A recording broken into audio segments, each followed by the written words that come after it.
Good everyone, this is Staff Sergeant. So ngayon, si Engine Cadet ay magpe-perform or magdoon ng ating immersion suit.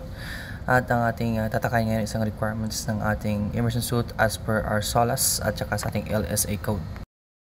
Ang pinakaunang requirement ay dapat ang ating immersion suit ay gawa sa waterproof materials.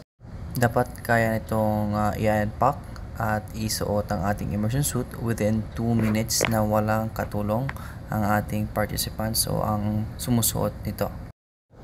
Next ay dapat ang ating immersion suit ay hindi magkaroon ng burning damage pag ito ay exposed sa flame or fire within 2 seconds.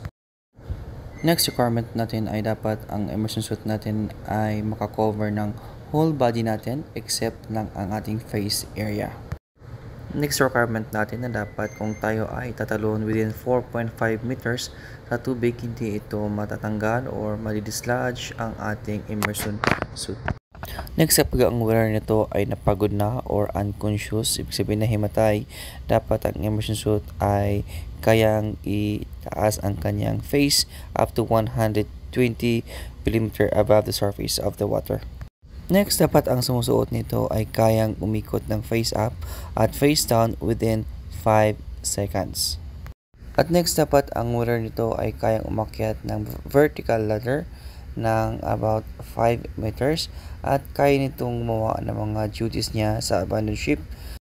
Next requirement na dapat ang wearer ay kayang tumalon within 4.5 meters na hindi masisira yung immersion suit at matatanggal yung kanyang mga attachments. At next at dapat yung ating wearer ay kaya makalangoy within a short distance at kaya itong makaakyat sa mga survival craft or mga lifeboat. Ang type ng ating immersion suit dito nakikita nyo ay meron siyang kasamang life jacket.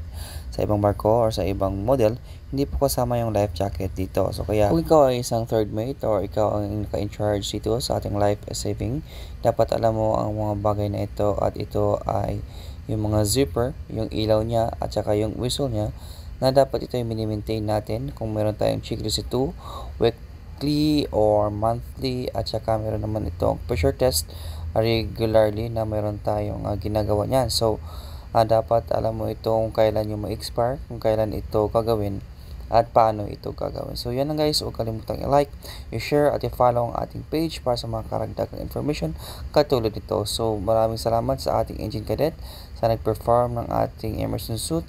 So yan na, sinabi ko dito na meron itong light na 5 years yan siya at yung ating whistle na naka-attachment sa gilid na yan. So yan lang guys at sana ay matutunan kayo sa ating video. This is Staff Zejan out.